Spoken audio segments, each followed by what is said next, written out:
Hello everyone, welcome to unique learning system. और आज बहुत दिनों के बाद मैं फिर से उपस्थित हूँ एक नए मुद्दे के साथ। और आज का हमारा मुद्दा है बेरूत विस्फोट। आप इस वीडियो को अंत तक ज़रूर देखें क्योंकि इसमें हमारे द्वारा सभी महत्वपूर्ण तथ्यों को संग्रहित किया गया है, जिससे कि हम उम्मीद करते हैं कि यह आपके आने वाले सभी एग्जाम में मददगार साबित होगा। इस वीडियो के अंत में हमारे द्वारा कुछ सवाल भी पूछे जाते हैं जिसका जवाब आपको कमेंट बॉक्स में देना होता है। तो चलिए शुरू करते हैं हम अपना आज का मुद्दा और जानते हैं बेरूत विस्फोट से जुड़ी हुई उन तमाम बातों को।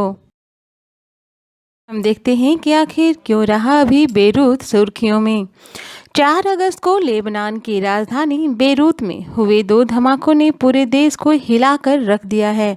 राजधानी में इस धमाके में 113 लोगों की जान एक झटके में चली गई, वहीं 4000 से ज़्यादा लोग घायल हैं। धमाका इतना ज़्यादा शक्तिशाली था कि इसे 240 किलोमीटर दूर साइप्रस की राजधानी निकोसिया में भी महसूस किया गया। सिस्मोलॉजिस्ट के अनुसार इस धमाके की तीव्रता 3.3 मैग्नीट्यूड के भूकंप के बराबर थी।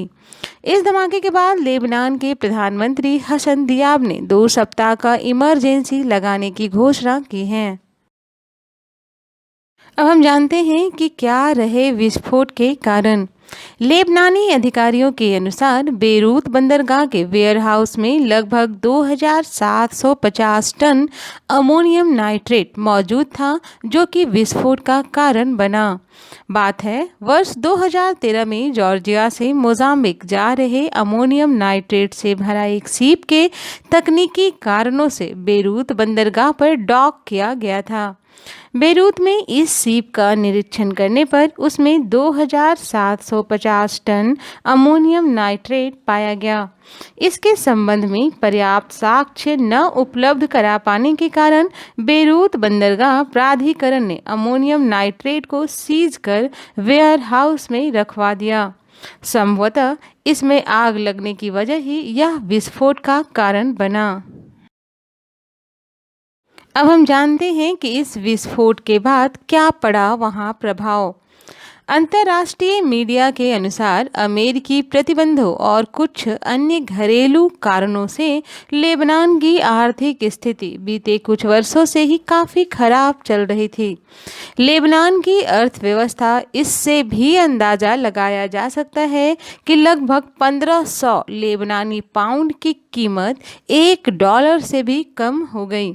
लेबनान में बेरोजगारी चरम पर है। अंतर्राष्ट्रीय मुद्रा कोष के अनुसार लेबनान में बेरोजगारी की दर 30% तक पहुंच गई।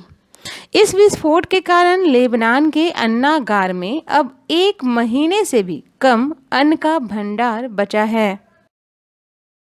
इसके प्रभाव के जानने के बाद अब हम जानते हैं अमोनियम नाइट्रेट के बारे में। अमोनियम नाइट्रेट एक रंगहीन, गंधहीन क्रिस्टलीय पदार्थ है।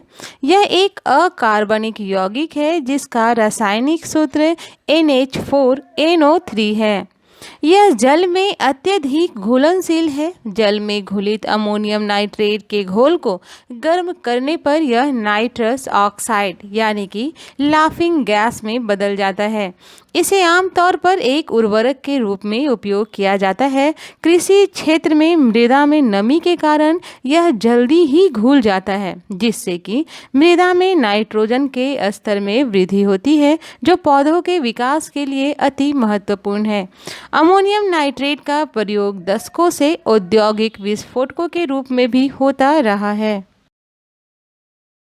बेरूत में इस विस्फोट के बाद क्या रहा वैश्विक प्रतिक्रिया, अब हम देखते हैं इसके बारे में।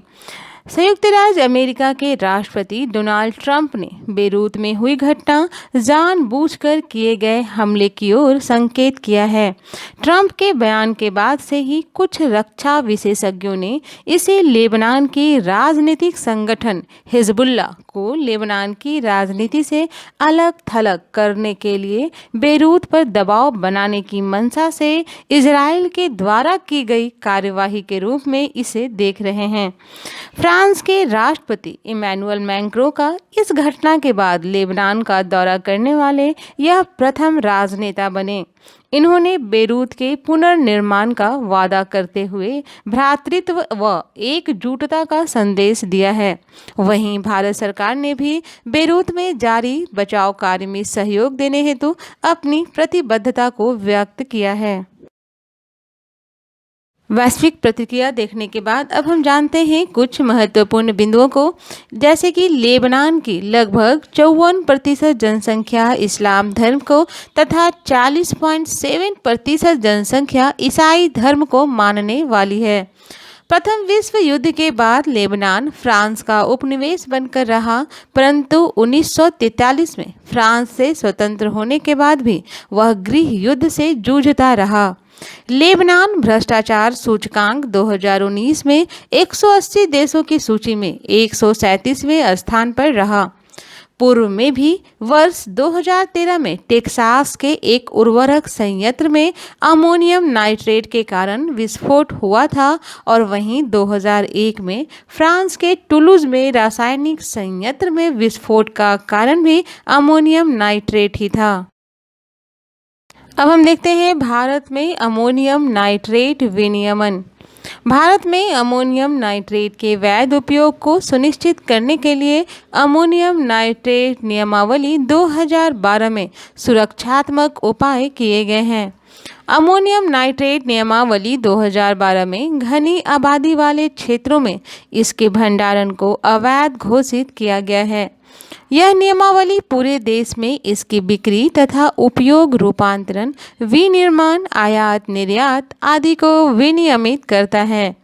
अमोनियम नाइट्रेट के निर्माण के लिए औद्योगिक विकास और विनियमन अधिनियम 1951 के तहत इस औद्योगिक लाइसेंस की आवश्यकता होती है।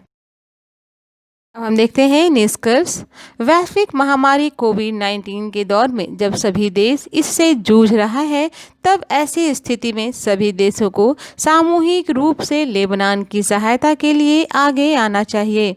वहीं प्रत्येक देश को बेरूत में हुई घटना को एक चेतावनी के रूप में लेते हुए अपने अपने देशों में मौजूद अमोनियम नाइट्रेट व अन्य ज्वलनशील पदार्थों के विनियमन के लिए एक ठोस नीति का निर्माण करना चाहिए।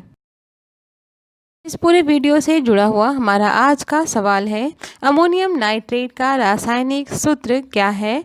ए NH4NO3, B NaACO3, C Na2CO3 और D NaOH। वहीं दूसरा क्वेश्चन है, बेरूत की घटना के बाद लेबनान के राष्ट्रपति कितने दिनों की इमरजेंसी की घोषणा की है? A 2 दिन, B 14 दिन, C 25 दिन और D 30 दिन। आप अपना जवाब हमें कमेंट बॉक्स में ज़रूर दें।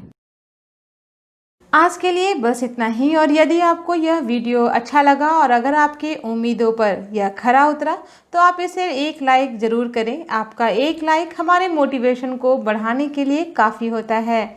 चैनल को सब्सक्राइब भी करें और बेल आइकन प्रेस करना ना भूलें, ताकि आपको मेरे चैनल से जुड़े हुए नए अपडेट्स मिलते रहें।